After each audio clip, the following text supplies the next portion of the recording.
বঙ্গোপসাগরের উত্তর প্রান্তে অবস্থিত এই স্থানটি প্রাচ্যের ব্রাইটন নামে পরিচিত।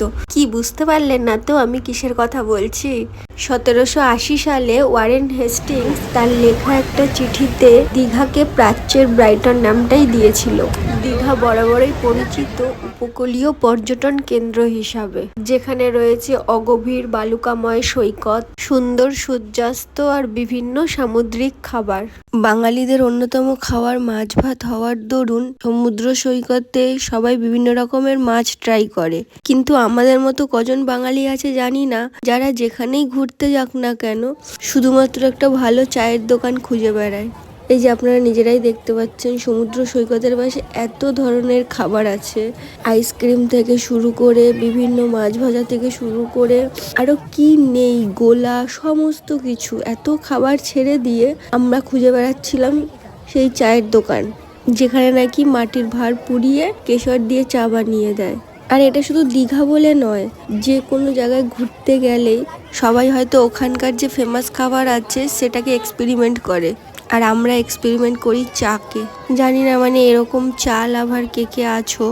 আমার পরিবারের প্রত্যেকটা মানুষের চা নিয়ে একই রকম অনুভূতি হওয়ার দরুন আমাদের সত্যি বলতে অসুবিধা হয় না। যেখানেই ঘুরতে যাই একই সাথে সবাই মানে চাটা এনজয় করি।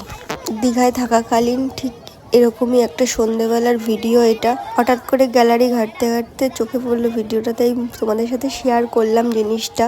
তোমরাও কি বাইরে ঘুরতে গিয়ে এরকম করো যে ওখানকার সমস্ত খাবার বাদ দিয়ে শুধুমাত্র চায়ের পেছনেই ছোট? কমেন্টে জানিও তো। আমার ধারণা হয়তো আমি বা আমার পরিবারটাই শুধু বোধহয় এরকম করি। আমরা বাড়িতে থাকলে সারাদিনে যদি 2বার চা খাই, বাইরে বেরালে সেটা কম করে 6 থেকে 7 বার হয়ে যায়। কি আর করা যাবে, চা আমাদের কাছে একটা আলাদাই অনুভূতি। তাই এখন সেই থেকে চায়ের দোকান খুঁজেই যাচ্ছি। দেখতে থাকো তোমরা ভিডিওটা। এমনটা নয় যে সমুদ্রের আশেপাশে আর কোনো চায়ের দোকান নেই, আছে সেটা, কিন্তু আমরা যে ভালো চাটা খুঁজছি সেই দোকানটাই আর কি খুঁজে পাচ্ছি না। এটা ওই ওল্ড দীঘা থেকে মোহনার দিকে যেতে পড়ে, চায়ের আড্ডা সামথিং এরকম কিছু নাম হবে। সমুদ্রের ধারে যেটা বেশি বিক্রি হয় সেটা হচ্ছে লেবু চা।